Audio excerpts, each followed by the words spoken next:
उदालगुरियाव फिन आरोबाव मैदेरनि गाग्लोबनायाव सासे सुबुंनि जिउ खहा। गावनि फोथारनि माइ आबादखौ मैदेरनिफ्राय रैखा खालामनो थाखाय नेनाय समावनो हाग्रानि मासे मैदेरा हरखाब फैनानै होसोनानै सासे 59 बोसोर बैसोनि फाग्ला मार्डी मुंनि सुबुंखौ गाग्लोबो।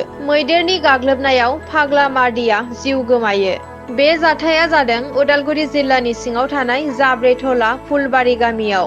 सप्तासेयावनो सानै सुबुङा हाग्रानि मैदेरनि गाग्लोबनायाव सानै सुबुङा जिउ खोमानांनाया बयनिबो गोसोआव संखिनाय लाबोदों। पुलिस आरो हाग्रा बिफाना थांनानै गोथै सहखौ बोखांनानै पस्टमर्टम खालामनो दैथायहरो।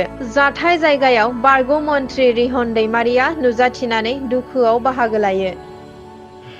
হয়, ময়ো আজি ৰাতিপুৱা শুনিলোঁ যে ভাগলা মাৰ্ডি বুলি এজন লোকক ৰাতি প্ৰায় 11:30মান বজাত বনৰীয়া হাতী আহি পেলাই তেখেতক মাৰিলে। আচলতে তেখেতে নিজৰ ধান হাতীয়ে খাব বুলি ৰখি আছিল।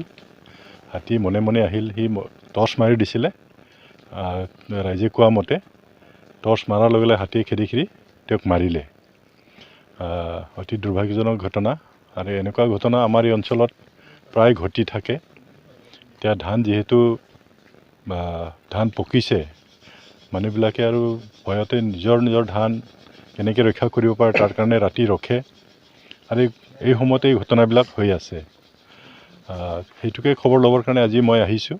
অকল এইটোৱেই ঘটনা নহয়, ভূটান বৰ্ডাৰ, অৰুণাচল বৰ্ডাৰ কিনাৰে কিনাৰে প্ৰায় এইবিলাক ঘটনা হৈ আছে। ৰাইজে খেতি বাতি বহুত কষ্ট কৰি কৰে, কিন্তু ধানবিলাক ভালকৈ চপাবলৈ নাপায়। মই কেইবা ঠাইতো মই নিজেই ভিজিট কৰিছোঁ আৰু মোৰ ফালৰ পৰা যিখিনি পাৰোঁ অলপ সৰু সৰু টৰ্চ মই বিতৰণ কৰিলোঁ, কিন্তু সেইটো যথেষ্ট নহয়। মই অনুৰোধ কৰিম চৰকাৰৰ তৰফৰ পৰা অন্ততঃ এনেকুৱা টৰ্চবিলাক যদি দিয়ে বা কিবা যদি ফেঞ্চিং দিব পাৰে, তেতিয়াহ'লে অন্ততঃ নিজৰ খেতিবিলাক অলপ বচাব পাৰিব ৰাইজে। কাৰণ ৰাইজে কৈ আছে ইয়াত যে আমাক ফেঞ্চিং লাগে, ভূটানত বহুত ফেঞ্চিং দি আছে, আমাৰ ইয়াত ফেঞ্চিং দিয়া নাই, তেনেকুৱা ধৰণৰ ৰাইজে আমাক অভিযোগ কৰিছে মানে। তো আৰু এইটো ঘটনাত ৰাইজে কৈছে যে ৰাইজে জনাই ফৰেষ্ট ডিপাৰ্টমেণ্টক, কিন্তু ফৰেষ্ট ডিপাৰ্টমেণ্টে মানে তেওঁলোকে সোনকালে আহি নাপায়। আজিও ৰাতিপুৱা আমচিগুৰি বুলি ঠাইত আজি দুদিন ধৰি সেই আমচিগুৰিত সন্ধিয়া প্ৰায় 4টামান বজাতে আহে আৰু ৰাতিপুৱাই গুচি যায় হাতীয়ে। তেওঁলোকে ফৰেষ্ট ডিপাৰ্টমেণ্টক জনাই আছে, কিন্তু ফৰেষ্ট ডিপাৰ্টমেণ্টে খালি টেলিফোন ৰিচিভ কৰে, আমি আহি আছোঁ বুলি কয়, কিন্তু তেওঁলোকে নাহে। গতিকে এনেকুৱা যদি হয় ৰাইজৰ কেনেকৈ নিৰাপত্তাটো পাব? গতিকে মই আহ্বান জনাইছোঁ ফৰেষ্ট ডিপাৰ্টমেণ্টক, যদি ৰাইজৰ নিৰাপত্তাৰ খাতিৰত যিহেতু খেতি বাতি এতিয়া আছেই, অন্ততঃ অলপ মুভমেণ্টটো কৰি থাকিলে ৰাইজে অলপ সাহসটো পাব। মই যেতিয়া বিধায়ক আছিলোঁ তেতিয়া মই বিধানসভাত এটা প্ৰশ্ন উত্থাপন কৰিছিলোঁ যে হাতী আৰু মানুহৰ সংঘাতটো আমি কেনেকৈ ৰক্ষা কৰিব পৰা যায়, কিন্তু চৰকাৰৰ পৰাতো তেনেকৈ উত্তৰ একো নাই। কাৰণ এইটো বনৰীয়া হাতী হয়, তেওঁলোকক ধৰি ৰাখিব নোৱাৰে, গতিকে সেইটোতো উপায় নাই।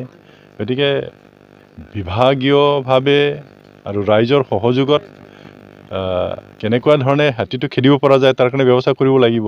কাৰণ ফেঞ্চিং দিলেও কি হয়, ক'ৰবাৰ ফেঞ্চিং দিয়া যাব, সোমাই আহিব নোৱাৰিব। কোনোবা ফালে যদি সোমাই যায়, ওলাই যাওঁতে যথেষ্ট দিগদাৰ হয় আৰু বেছি ক্ষতি কৰে তেওঁলোকে। গতিকে এটা বৈজ্ঞানিক পদ্ধতিৰে কিবা যদি উদ্ভাৱন কৰিব পাৰে তেতিয়া সেইটো বেলেগ কথা। আৰু বেছিভাগ মানে এৱাৰনেছটো কৰিব লাগিব। য'ত হাতীয়ে থাকে, হাতীয়ে যিটো খাদ্য খায়, সেইবিলাক এতিয়া নাইকিয়া হৈছে, মানুহে ধ্বংস কৰিছে। আৰু সেইটোৰ কাৰণে মই কৈছোঁ সেইটোতো এৱাৰনেছটো লাগিব। মই যেতিয়া বিধায়ক হৈ আছিলোঁ তেতিয়া আমি এইটো অঞ্চলত প্ৰায় আমি এৱাৰনেছটো কৰিছিলোঁ যে গছ গছনি কাটিব নালাগে, জংঘল ধ্বংস কৰিব নালাগে, কাৰণ এইবিলাকৰ হাতীৰ বাসস্থান হয়, খাদ্য ইয়াতেই পায় তেওঁলোকে। এতিয়া সেইকাৰণে চৰকাৰে ইনিচিয়েটিভটো ল'ব লাগে, যদিও নিজাববীয়াকৈ নোৱাৰিলেও আজিৰ তাৰিখত মই দেখিছোঁ আমাৰ ভৈৰৱকুণ্ডতে জইণ্ট ফৰেষ্ট মেনেজমেণ্ট বুলি এটা চৰকাৰী এটা আঁচনি আছে। সেইটো আঁচনিৰ যোগেদি আমি ফৰেষ্ট অঞ্চলবিলাকত যদি এনেকৈ গছবিলাক ৰোপণ যদি কৰা যায়, তেতিয়া জংঘলো হ'ব, গছো হ'ব, অন্ততঃ হাতীবিলাক তাতে সোমাই থাকিব, তেওঁলোকে খাদ্য ইত্যাদি পাব। তেনেকুৱা ধৰণৰ ব্যৱস্থাবিলাক ল'লে মই ভাবোঁ লাহে লাহেকৈ আমি কমাই আনিব পাৰিম।